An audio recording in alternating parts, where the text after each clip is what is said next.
Allez, vas-y, c'est parti. C'est parti, partie 2. Hop, Donc du coup, toi, t'as eu l'occasion de lire le truc.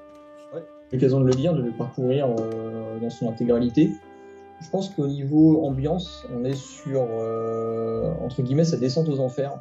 Là, ouais. Donc faudra être... je pense que c'est ouais, ça commence déjà, ouais, elle est dans la mouise, elle est au Chancellor, ouais, qui est rempli de meufs super agressives. Apparemment, elle était pas très très douée pour jouer contact avec les filles. Non, alors il y a deux choses. Il y a premièrement, Juanita Ringo, qui est la logeuse, a dit que la meuf déjà était arrivée un 13 et que c'était déjà un mauvais présage, tu sais, bon. Ouais. Et apparemment, elle était d'un standing, entre guillemets, supérieur aux autres colocataires. C'est-à-dire que les autres meufs, elles étaient plus en mode racaille des années 40. Et elle, Elizabeth Short, elle arrivait un petit peu avec ses manières, etc., ses belles fringues. Et du coup, assez vite, elle a été harcelée par les autres filles, voire même, ce qu'elle aurait dit à Mark Hansen, attaquée. Elle s'était fait attaquer physiquement par les autres. Donc on suspecte qu'il y avait potentiellement un trafic de drogue, mais on n'en sait pas plus. Mais c'est ce qu'on suspecte dans le Chancellor Hotel à cette époque-là. Et à l'intérieur, si tu veux, dans les chambres, c'était... tu pouvais loger 4 filles, le mec il en logeait 8, quoi, tu vois. Ouais. Donc voilà, alors là je vais retrouver juste... Par contre, c'était pas cher. C'était pas cher, c'est pour ça que... Ce qui s'est passé, c'est que Elizabeth Short, elle a vécu pendant un moment dans la Villa Carlos. On l'appelait comme ça parce qu'elle était située derrière le Florentine Gardens. Et elle appartenait à Mark Hansen et elle était située sur l'avenue Carlos. Est-ce que à cette époque-là, elle avait toujours pas reçu sa malle, hein, on est d'accord? Non, la malle n'est jamais arrivée. La malle n'est arrivée qu'après sa mort. C'est grâce à ça qu'on a retrouvé plein d'effets personnels, notamment des lettres qu'elle avait reçues, mais aussi des lettres qu'elle n'avait jamais envoyées. À la limite, il faudrait que je la dessine parce que cette malle, en fait, elle brille par son absence. Ouais. Et je pense dans les compléments d'enquête d'avoir un dessin, un visuel qui représente la malle et puis tout le bazar, l'espèce de côté magique du contenu, c'est sûr. C'est pas mal. Surtout qu'en plus il paraît qu'il y avait du fric dedans. Ben, c'est ça que je comprends pas. C'est une possibilité, mais on n'en sait rien. J'ai pas trouvé l'info de est-ce qu'il y avait du pognon dans la malle. Donc moi, ce qui m'embête avec le Chancellor, c'est que tu vois, il est comme ça en deux temps avec au milieu un truc. Ouais, et donc tu vois sur cette carte postale là par exemple, limite je reconnais pas l'hôtel, tu vois. Je reconnais pas du tout non plus, attends. Il est où l'écriteau par rapport à l'autre? J'en sais rien. C'est pas le même bâtiment. Ah pourtant c'est le Chancellor Hotel sur Cherokee Avenue. Alors ce qui pourrait être intéressant, toi si tu dis qu'il n'y a pas beaucoup de pages, c'est que le Chancellor, pour bien le situer, on peut montrer qu'il est vraiment dans la région d'Hollywood Boulevard, tu vois. Ouais. Ouais, il est juste derrière. Ouais. Ouais, il est vraiment à pas grand chose d'Hollywood Boulevard. Ça, c'est vraiment la chambre. Ouais. Okay. C'est la chambre où elle logeait avec les nanas. J'ai retrouvé des intérieurs, mais bon, je sais pas si c'est d'époque, je sais pas ce que ça vaut. Toujours est-il que c'est là-dedans que ça s'est mal passé. Donc moi, je sais que j'avais mis, tu sais, dans les refs. Les gangoulots, non, c'est pas des gangoulots, c'est quoi? C'est déjà. Ouais, si, c'est. Ce qui est ban. Un petit peu, ouais. Un petit peu des gangouros de l'époque, tu vois. Ouais. Tu vois, elle, par exemple. Oui, ouais. C'est marrant, j'en ai vu une comme ça dans Roger Rabbit, comme celle qui s'occupe de Baby Herman. Ouais, bah j'ai l'impression que ça serait un peu ce genre de délire-là, les meufs du... Alors, je parle pas de celle avec son chapeau, hein. Non, bien sûr, mais ouais, l'autre avec la chemise la chemise nouée, la jupe très haute taille qui cache le nombril d'ailleurs. Ouais. Donc, à mon avis, ça pourrait être dans ce genre-là. Il y a elle aussi. Ouais. Sans le caniche. Sans le caniche, mais elle fait un peu bad girl aussi, tu vois. Ouais, un peu, ouais. Bon, non, elles sont gentilles. Voilà. Mais bon, toujours est-il qu'elle s'est fait roudoyer sauvagement là-dedans et qu'elle a voulu absolument revenir dans la villa Carlos. Ouais. Avec Mark Hansen et tout. Le souci, c'est que dans cette ville-là, en gros, le mec, il avait un truc qui s'appelait le Florentine Gardens, qui était un endroit où il y avait des filles qui faisaient des revues un petit C'était peu du cabaret, non? exotico-érotico. C'est ambiance cabaret, j'ai l'impression, pour ce que Ouais, j'avais vu. c'est ça. C'est ambiance cabaret, un peu coquin quand même. Je pense que c'était quand même moins coquin que le Crazy Horse ou le Oui. Moulin Rouge, non? Oui. Tu vois, parfois un peu exotisant, etc. Ouais, etc. c'est ça. Et en fait, le mec qui s'occupait de cet endroit-là, le Florentine Gardens, qui était, on va dire un club pour faire simple, derrière ce truc-là, Ouais. il avait une villa à lui qui lui appartenait, et les filles qui travaillaient pour lui, il les logeait, on va dire, gratuitement. Alors, Anne Todd, qui était une des filles en question, avait dit, bon, il y en a qui payaient pas le loyer, carrément. Donc, sous-entendu, il y avait quand même une contrepartie, quoi. Ouais. Et apparemment, le mec, donc le propriétaire de ce club, il avait un gros crush sur Elizabeth Short. Donc le Florentine Gardens, il existe toujours, il ressemble à ça aujourd'hui, mais je crois qu'il n'y a plus rien dedans. Il a eu un gros crush sur Elizabeth Short. Il l'a présentée à ses connaissances en tant que la plus belle créature d'Hollywood. À mon avis, il essayait un petit peu de la séduire en la flattant, je pense, tout simplement. Ouais, puis il s'est marché avec elle. Ouais, et son but, c'était de se la taper, tout simplement. Donc, la meuf n'avait quand même aucun talent, elle n'avait pas pris de cours particuliers, ni de chant, ni de danse, ni d'actrice, ni quoi que ce soit. Ouais, le mec lui a promis, apparemment, de faire partie de la revue, de la prochaine revue 1947, mais au fur et à mesure, la situation a commencé un petit peu à se déliter entre ce mec-là et Elizabeth Short, tout simplement parce que, 1, il voyait qu'elle couchait pas. 2, Elizabeth Short avait ramené sa copine Marjorie Graham là-dedans. Marjorie Graham qui tapait dans le minibar comme une alcoolique. Et puis 3, il voyait que tous les soirs, il y avait des gens qui venaient chercher Elizabeth devant la Villa Carlos. Alors que lui, il pouvait pas se la taper. Il voyait qu'elle sortait régulièrement avec des gars qui venaient la chercher. Alors, moi, je suis convaincu qu'elle couchait pas avec. Mais comme elle n'avait pas un rond, elle se faisait, entre guillemets, entretenir, payer des coups. Bon, les mecs l'invitaient à manger, exactement comme ce qui s'est passé avec Fetcher. Et le mec... L'intérêt de l'histoire de Fetcher, c'est que ça augure de ce qui va se passer après, quoi. Voilà, Fetcher, au moins, ça introduit la problématique suivante. Et si tu veux, au bout d'un moment, le mec, il en a eu ras-le-bol. Et il a profité d'une dispute d'Elizabeth Short avec une de ses petites protégées pour dire... Maintenant, tu dégages de la villa, tu te casses. Donc, elle s'est retrouvée, entre guillemets, à la rue, sans le sou, et une de ses colocatrices de la Villa Carlos lui a proposé de lui payer en avance une chambre d'hôtel au Chancellor, donc ce fameux Chancellor Hotel, parce que c'était pas cher, c'était toujours dans le coin d'Hollywood, donc elle l'a amené là-bas un soir, elle a payé en avance, et Elizabeth Short s'est retrouvée dans une chambre avec 8 autres filles. Et c'est à partir de ce moment-là que ça a commencé à mal se passer, parce qu'elle est devenue en quelque sorte la tête de turc des autres meufs. On ne sait pas bien pourquoi. Et elle, en fait, ce qu'elle voulait, c'était absolument revenir à la Villa Carlos. Voyant au bout d'un moment qu'elle ne payait pas le loyer, il y a la logeuse qui s'appelait Juanita Ringo qui lui a dit « Écoute ma cocotte, tant que tu ne payes pas le loyer, moi je garde tes valises, et tu me payes, et tu récupéreras seulement tes valises. » Et à ce moment-là, donc c'est là où on démarre la partie 2, où elle se fait un petit peu roudoyer par les autres filles. Ouais. On comprend que Juanita Ringo confisque ses bagages, et puis là elle part. Alors c'est très confus, on ne sait pas vraiment où elle va, on ne sait pas vraiment qui elle rencontre. Toujours est-il qu'elle dit à une de ses colocatrices du Chancellor avec qui ça se passait pas si mal, qu'elle va rencontrer un homme qui va lui payer un appart sur Beverly Hills, chose qui n'est jamais arrivée. Donc à mon avis, à ce moment-là, elle a commencé à vouloir peut-être mettre en branle tous ses contacts, et peut-être les mecs, ils ont commencé à dire oh, écoute, non, démerde-toi, quoi. Tu vois. Ouais, c'est un peu l'idée, hein, c'est de voir comment elle arrive, comment elle passe d'une vie d'insouciance à la débrouille et à la paupérisation, parce qu'en fait, on va voir comment ça se termine, mais c'est une descente elle perd de son statut, quoi. Et puis je pense qu'elle n'était pas taillée pour la course. C'est-à-dire que tant qu'elle rencontrait des gens bienveillants, ça se passait bien.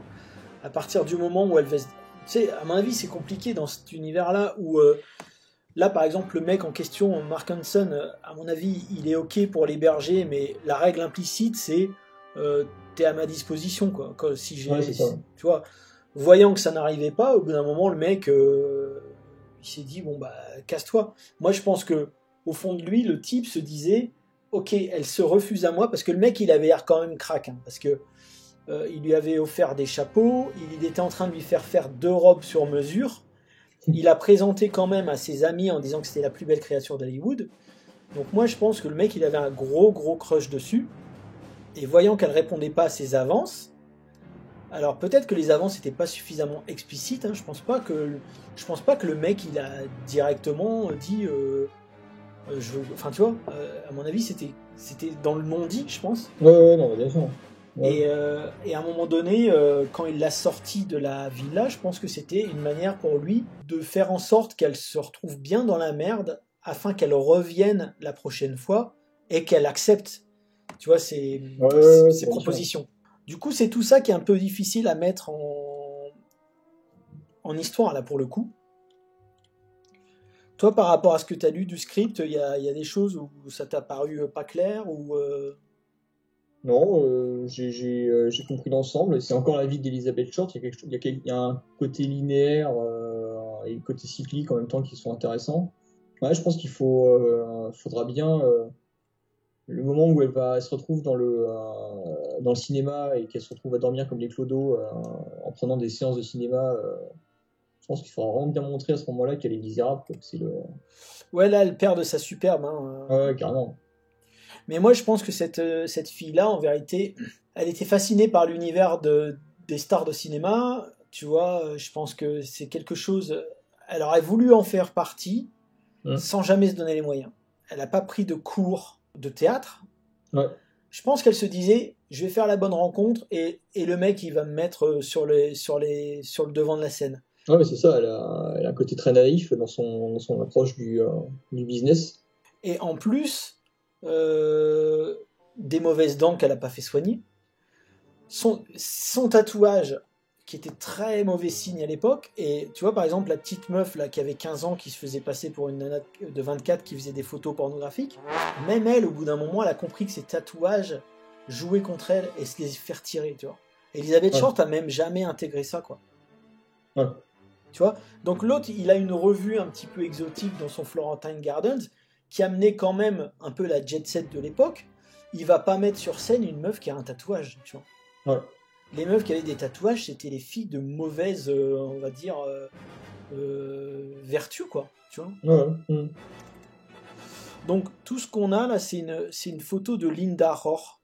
Elle ressemble à ça, Linda d'accord, Rohr. ok, cool. C'est la seule photo de ces filles-là qu'on a. Tu vois, la voilà encore. On dirait une hispanique qui s'éteint les cheveux. Et en fait, ça devait être un nom d'emprunt, Linda Rohr, parce que, par exemple, comment elle s'appelle, Rita Hayworth, elle était mexicaine à la base. Ouais. Tu vois, alors qu'elle est reconnue pour sa rousseur. Donc, tu vois, elle n'était pas du tout rousse. Donc, ça m'étonnerait pas, quoi. De toute façon, même Elisabeth, en réalité, elle n'a pas les cheveux noirs, elle s'est éteinte, quoi. Oui, elle a les cheveux châtains. Elle a les cheveux châtains, ouais. Et donc là, c'est... Anne Todd. C'est Anne Todd, ouais, c'est ça. Ouais, je la reconnais un petit peu par rapport au film que tu m'avais passé. Ça, c'est Lynn Martin. Lynn Martin, c'est la gamine de 15 ans qui se faisait prendre en photo nue par George Price, qui était un mec de 44 ans. Voilà. Et ça, c'est l'intérieur du Chancellor. C'est la seule photo que j'ai de l'intérieur du Chancellor de l'époque. Et tu vois, cette meuf-là, apparemment, c'était une meuf avec qui elle partageait aussi sa chambre. Tony Smith. D'accord, ok. Donc on peut s'imaginer que la chambre, c'était ce genre de délire. Alors, c'était pas juste une bête chambre, hein, c'était une suite, tu vois. D'accord. C'était une suite, mais avec des chambres, et dans les chambres, il y avait des lits superposés, et les filles dormaient dans les mêmes chambres, quoi, tu vois. Donc on peut imaginer plusieurs salles, en fait, plusieurs chambres qui mènent, par exemple, à une salle de bain de la suite. Ouais. Et les filles devaient se débrouiller avec des points d'eau réduits et Tu as trouvé des catfights des années 50. Okay. Ouais, même pas, c'est parce que là, il y a Anne Todd qui est ici. Ah d'accord, ok. Anne Todd, elle est là, et ici, elle est là, Anne Todd. Ok. La vache, la meuf qui se... Et ouais, on la voit mieux dans... Bah, c'est bien elle que tu m'as envoyé dans la vidéo, là, c'est ça, hein? Ouais, alors Anne Todd, c'est une des seules qui a réussi un peu... tu vois, elle a une vie... Elle a fait des petits rôles dans les films, petits rôles qui n'ont jamais été crédités, donc c'est un enfer pour la retrouver, tu vois. Ouais. Elle fait vraiment des tout petits rôles, donc je crois que j'avais retrouvé d'autres photos, et elle, on peut considérer que c'était la seule dans cette période de la Villa Carlos, je pense que c'était la seule personnalité qui était bienveillante vis-à-vis d'Elisabeth. Néanmoins, je pense que comme il y avait l'air qu'elle foutait quand même un peu la merde partout où elle passait, ça c'est Anne Todd encore, j'ai un peu plus de mal à la reconnaître, mais et là aussi. Elle était pas vilaine Anne Todd, hein. Moi j'aime bien. Ouais, Regarde là, elle a une jolie structure osseuse. Ouais, puis j'aime bien son ouais. visage, je la trouve vraiment jolie, quoi. Cette partie 2 est un peu compliquée, je trouve, parce qu'elle est beaucoup moins, comment... Elle est moins scénarisée. En fait, déjà, il y a beaucoup de creux, il y a beaucoup de trous, Ouais. des moments où on sait pas. Ouais. Donc, effectivement, il va falloir jouer avec ça et à un moment donné, tu as trouvé un plan qui est plutôt sympa parce qu'on connaît pas le modèle de la voiture, donc effectivement, cadré sur la roue Enfin, moi, ce que j'ai compris de ton plan, c'était qu'on était sous la voiture et qu'on voyait la roue en premier plan, puis... Ouais, moi, c'était plutôt l'idée de... Il faut pas qu'on sache à qui appartient cette voiture. Non, c'est ça, voilà. C'est peut-être celle d'Otero, c'est peut-être celle de Balsiger, c'est peut-être celle de quelqu'un d'autre. C'était une manière de montrer qu'elle montait avec quelqu'un sans dire avec qui elle montait, parce que on n'a pas de descriptif. Tout ce qu'on sait, c'est qu'elle est montée dans une voiture. Donc, moi, je pense que, contrairement à beaucoup de fiction sur le Dahlia noir, plutôt que extrapoler des choses, il faut qu'on se limite à ce dont on est certain, tu vois. Ouais, tout à fait. Ouais. Parce que sinon, on va tomber dans les... il faut avoir une approche éditoriale qui soit un peu originale par rapport à ça, et effectivement, on ne peut pas reproduire ce qui a été fait, quoi. Non, c'est sûr. C'est-à-dire qu'à partir du moment où on invente des éléments, ça veut dire que déjà on propose un scénario. Mais nous, le but du jeu, c'est pas proposer un scénario, c'est de montrer ce qu'a été sa vie avant sa disparition. Ouais. Donc avec tous les trous que ça comporte, malheureusement, quoi. Donc, et moi, je trouvais que quand elle rencontre Balsiger, je sais pas si tu as vu, mais la manière dont il est présenté, on pourrait se dire qu'ils se connaissaient d'avant ou pas, en fait. Les deux fonctionnent. Tu as précisé ça, c'est bien ça. Ouais. Voilà. Quand il parle de Camp Cook, on pourrait s'imaginer qu'effectivement, ils sont en train de parler de ce qui s'est passé entre eux deux à Camp Cook, mais de la même façon, tu lis la même scène, on pourrait aussi considérer que c'est juste elle qui discute d'un problème qu'elle a eu à Camp Cook, et lui dit, bon, c'est pas grave, Camp Cook, on laisse ça derrière. On peut oublier. Tu vois. Ouais. Moi, ce que je pense qui pourrait être pas mal, si tu trouves que c'est un peu trop light en termes de... Non.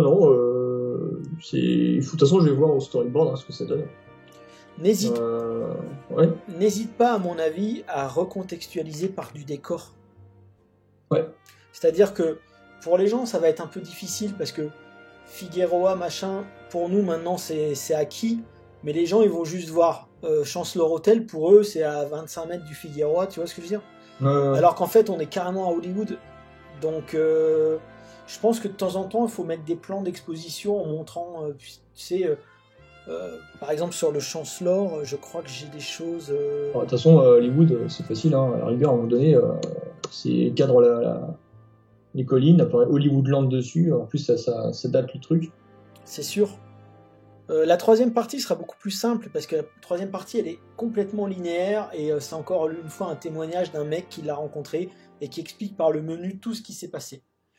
Là, cette partie 2, c'est des bribes de témoignages qu'on regroupe dans une seule partie. C'est ça qui est difficile. Ouais, mais ça devrait aller. Il y a une logique. Il y a une logique de descente aux enfers et de. C'est ça. De elle fait confiance à des mecs de plus en plus chelous et d'ailleurs des mecs qu'on voit de moins en moins en fait. Plus ils sont louches et moins on les voit en fait. Ouais, carrément. Donc c'est intéressant. Il faudra jouer dessus, ouais, c'est ça. Alors tu vois, la Villa Hansen, elle était pas dans ce quartier-là. En fait, tu vois là, t'as Orange. Tu continuais sur Orange, et puis c'était à quelques pâtés de maison derrière, en fait. Et là, par exemple, c'est une map. Ici, il y avait le Florentine Gardens. Ouais. Ici. Là, il y avait un cinéma qui était tenu aussi par Mark Hansen.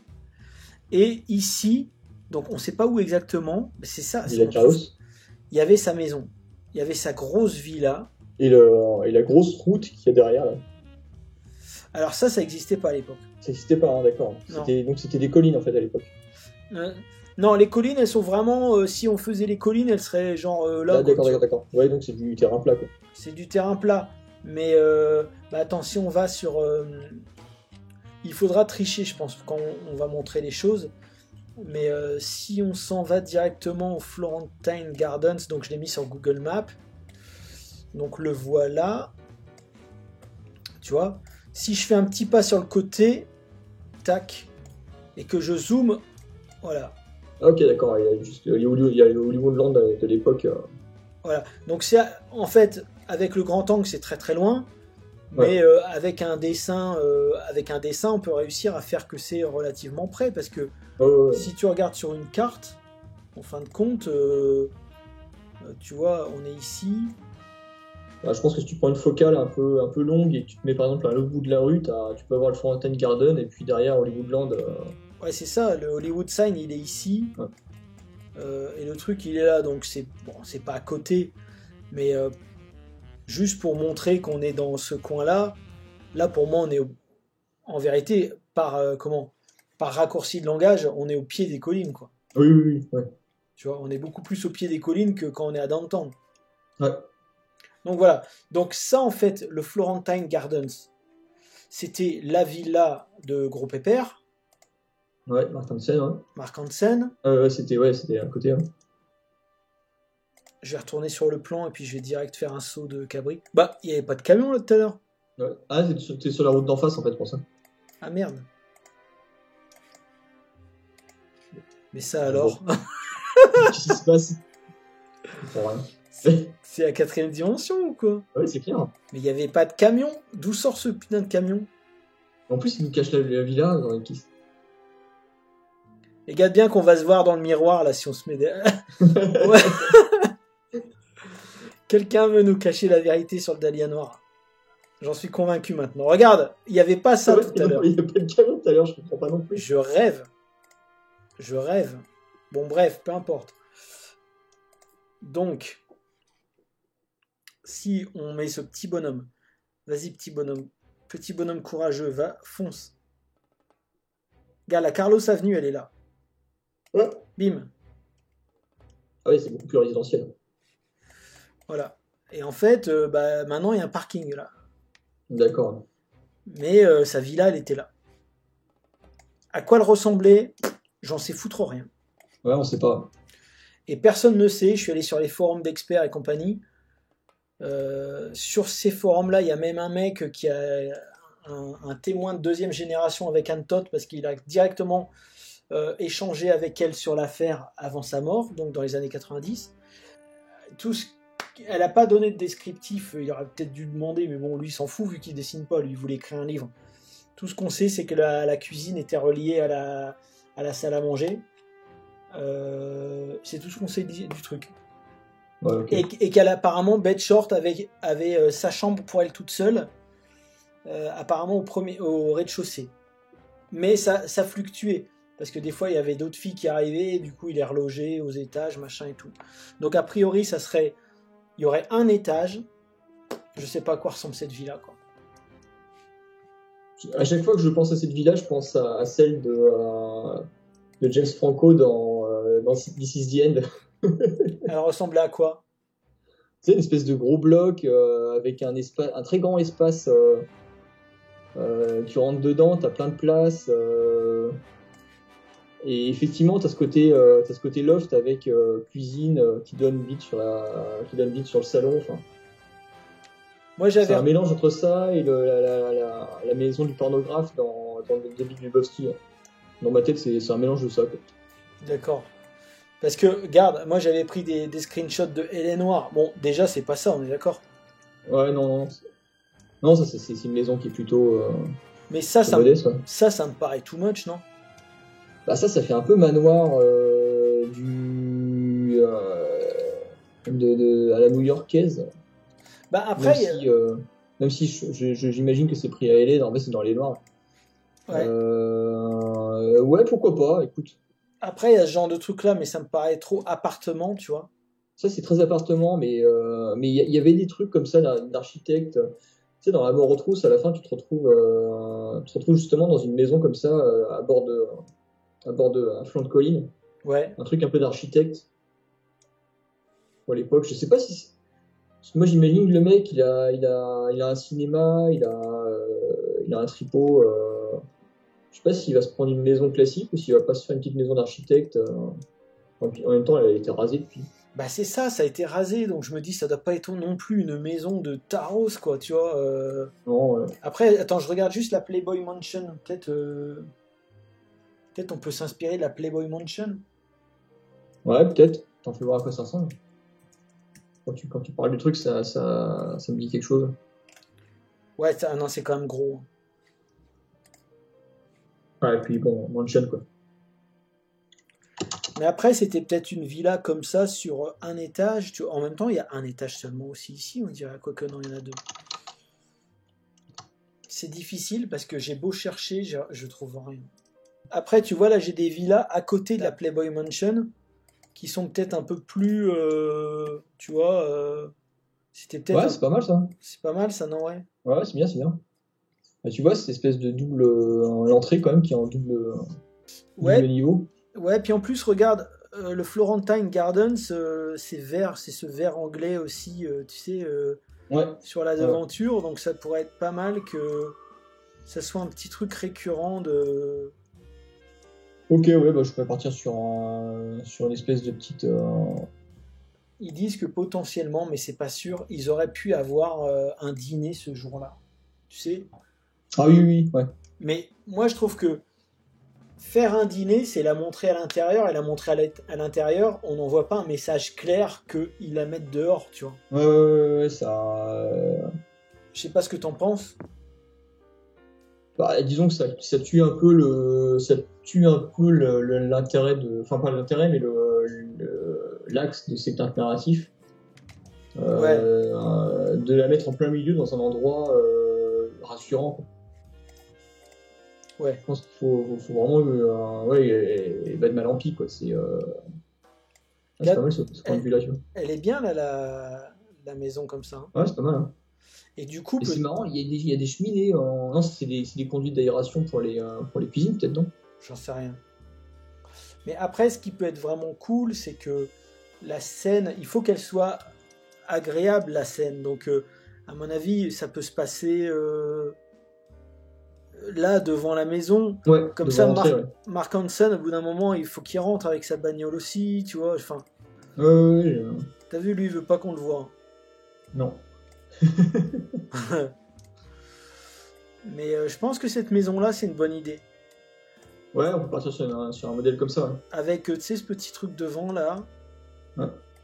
Ouais, Pour ça, il y a beaucoup d'architecture un peu hispanisante européenne, d'inspiration européenne aussi, à Los Angeles, à cette époque-là, j'ai l'impression. oui. Bah, en plus, lui, à mon avis, il y a moyen que ce soit lui qui l'ait fait faire. Ouais. Et lui, il était suédois, je crois, d'origine. Oui. Tout comme Anne Todd, d'ailleurs. Ouais, parce qu'après, tu vois des maisons comme ça, je sais pas, j'aime pas, quoi. Non, je trouve que celle qu'on a vue avant, elle était bien. Ouais, c'est bien. Après, t'as ça aussi, mais ça fait Hôtel Grill Campanile, non? Ouais. Non, l'autre était pas mal avec ses petites colonnes là. Ouais, c'est bien, avec le petit verre là qui Ouais. rappelle. Non, c'est bien. Ok. Bon. Bon, bah, ça marche. Bah voilà, en tout cas, dans ta narration, n'hésite pas à recontextualiser un peu où on est, je veux dire géographiquement. Oui, oui, oui, oui. Ouais. Ouais, bah, tant qu'à faire, hein, vu que je pense qu'on aura de la place. Ouais. Autant effectivement essayer de baliser le parcours d'Elisabeth, quoi. Et c'est pour ça aussi que j'ai mis une scène avec des filles qui se préparent dans le Florentine Gardens, de manière à ce qu'on comprenne, Ouais, oui, bien sûr. tu vois, que c'est dans cet univers-là qu'elle a été un moment, et c'est cet univers-là qu'on lui demande de quitter, quoi. C'est-à-dire qu'elle était aux portes de son rêve, enfin, en tout cas, ce qu'elle Ouais, croyait, parce que moi je pense que même si elle avait couché avec Mark Hansen, de toute façon, elle n'y serait jamais arrivée. ouais. Mais en tout cas, elle a touché du doigt son rêve, je pense. Mm. Elle devait se dire qu'elle était dans la place à ce moment-là, quoi. Ouais, ouais, ouais, bah, d'ailleurs, ça se trouve, d'où son côté un peu hautain qui a coûté si cher avec les filles du Chancellor, quoi. Peut-être, ouais. Bon, après, là, le Chancellor, c'est après, hein, Florentine. Oui, oui, oui, c'est après. Oui, oui, mais justement, elle est tellement montée que du coup, elle a du mal à redescendre, quoi. Ouais, oui, oui, oui. Et t'as vu, Plus que terrain. on a deux photos de Balsiger. T'as vu, Ouais, il avait une coupe un peu de kiki, là. ouais, ouais, Et les yeux un peu tombants. ouais, ouais, ouais, il y a une bonne tête de psychopathe. Un peu, ouais. Ça ferait un bon tueur, quoi. Ouais, Bon, bref. Et puis là, dans mon idée, c'était que là, par contre, c'est complètement fictif. On sait juste qu'ils sont allés là-bas, à Camarillo. Et je sais qu'apparemment, c'est revenu souvent qu'elle aimait bien la bouffe espagnole et les soupes, justement, ouais. meatball soup, là.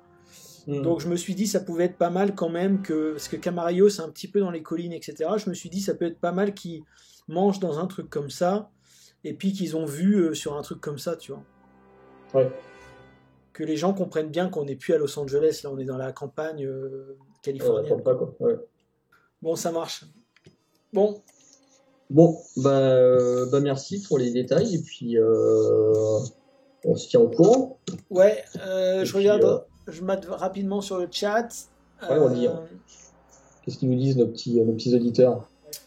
Il y a Ben Kuhn qui nous demande si on a de futures idées pour faire d'autres true crimes. Alors, moi, je pensais vraiment que le true crimes, c'était passionnant à faire, et ça l'est, mais ça l'est un peu trop. C'est-à-dire que, quand tu fais une fiction, bon, bah, t'es juste en freestyle, et puis c'est bien. Quand tu fais un sujet comme ça, le travail d'enquête, il est extrême. Et sur le Dahlia Noir, on peut se reposer sur quasiment rien, parce qu'il y a beaucoup, beaucoup de bullshit. Donc il faut fouiller dans les archives du FBI qui sont à disposition, il faut faire des recoupements, il faut rencontrer des gens, il faut envoyer des mails, c'est vraiment un gros travail. Et c'est vrai que moi j'adore, hein, mais c'est usant, c'est usant. Et c'est sûr que si on faisait ça comme certaines youtubeuses qui font du true crimes, là j'en vois plein, j'en ai vu plein de vidéos ou qui disent de la merde au kilomètre sans jamais se renseigner, bah ouais, on pourrait en faire tous les 6 mois, on pourrait en faire un. Mais si on veut vraiment être précis, c'est beaucoup plus compliqué, je trouve, que faire juste de la fiction, en fait. Ouais, puis en plus, il y a un côté, tu sais, c'est arrivé à des personnes, à des humains. Et Oui, du coup, tu leur dois quelque chose, presque, tu essayes de oui, rendre justice à tout le monde, pas oui, t'as de, pas de, envie de de- déconner, t'as pas envie de faire passer la victime pour quelqu'un qui l'aurait peut-être finalement mérité un peu, t'as pas envie non plus de faire passer des gens qui étaient innocents pour des potentiels coupables. Donc tout ça est très compliqué, je trouve, à gérer. Et encore plus quand tu situes ton histoire, un, à Los Angeles, et puis deux, en 47, quoi. Au secours. Mais bon, bref, du coup voilà. Bon, en tout cas, merci à vous pour avoir suivi le live. J'espère que ça vous a un peu intéressé. Ah bah, merci à toi, hein, pour les retours, c'est cool. En tout cas, ça avance bien, on va pouvoir avancer. Puis, je vais avancer le storyboard tranquillou, puis pourquoi pas commencer à faire des tests aussi de rendu. par rapport à ce qu'on s'était dit. Ouais, carrément. Ça pourrait être intéressant, ça. Carrément. Voilà. Et moi, petit à petit, je vais finir. Bon, déjà, j'ai les 3 dernières pages de l'Obaloc à envoyer à Blacky qui ne sont pas écrites encore. Mais je vais enchaîner la 3e partie, là, tant que c'est frais, sur Elizabeth Short. Ça roule. Bon, très bien. Allez, Allez, bon courage. ouais, merci à tous. Merci à tous.